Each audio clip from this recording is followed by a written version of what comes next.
Hi friends, welcome to Jaya's garden. இன்றைக்கி கொஞ்சம் கிளம்பி கொஞ்சம் சோம்பேறியாக இருக்குது. அதனால் நான் இப்போ அறுவடை பண்ண போகிறதில்ல.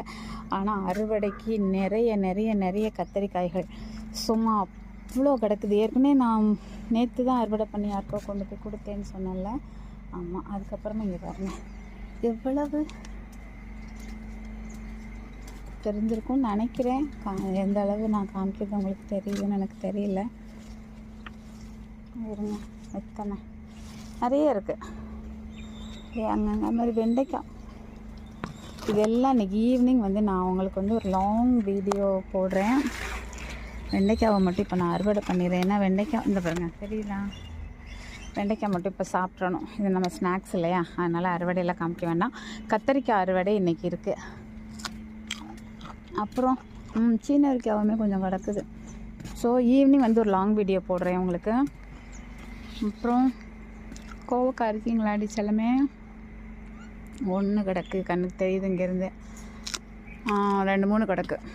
ஓகே, அப்போ இன்றைக்கி கோவக்காய் சட்னி தான் நைட்டு இட்லிக்கு.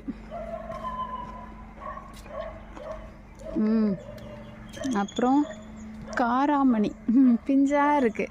இங்கே பாருங்க, இந்த மாதிரி பிஞ்சா பறிக்க எனக்கு ரொம்ப பிடிக்கும். இன்றைக்கெலாம் இதில் போட்டேன்.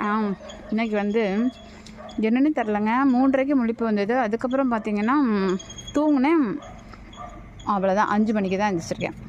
அதனால் சிம்பிளாக ஒரு கூட்டாஞ்சோறு, காலைக்கு இட்லி, பூண்டு சட்னி, அப்புறம் அப்பளம் ஆஸ் யூஷுவல். அதுக்கப்புறம் கருவேப்பிலை மோர், கருவேப்பிலை, நெல்லிக்காய் ஜூஸு, அப்புறம் மிளகாட்டுக்கால் இதெல்லாம் ரெடி பண்ணிட்டேன். ஒரே டைமில் குடிக்க மாட்டோம். காலையில் 1, 11 மணிக்கு 1, அப்புறம் 3 மணிக்கு 1 அப்படி எடுத்துகிட்டு போயிடுவோம் ஸ்கூலுக்கு. அதெல்லாம் ரெடி பண்ணிட்டேன். குழம்பு கட் பண்ணிட்டேன். குழம்பு கூட்டியும் கட் பண்ணிவிட்டு ஒரே சாதமாக செஞ்சுட்டேன். அதில் நம்ம இந்த காராமணியை போட்டேன். பிஞ்சு காராமணி ரொம்ப டேஸ்ட்டாக இருந்தது. நம்ம வீட்டு கத்திரிக்காய், நம்ம வீட்டு முருங்கைக்காய், நம்ம வீட்டு மாங்காய், நம்ம வீட்டு சீனவரிக்காய், நம்ம வீட்டு காராமணி இதெல்லாம் போட்டு தான் இன்றைக்கி நான் கூட்டாஞ்சோறு செஞ்சுருக்கேன். முருங்கைக்கீரை, நம்ம வீட்டு முருங்கைக்கீரை, வேறு எதுவுமே போடலை.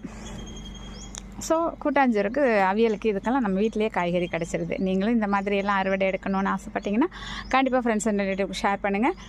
மாடி தோட்டம் வைங்க, ஓகேங்களா? நம்மக்கிட்ட விதைகள் வாங்கிக்கோங்க. ஓகே, பாய்.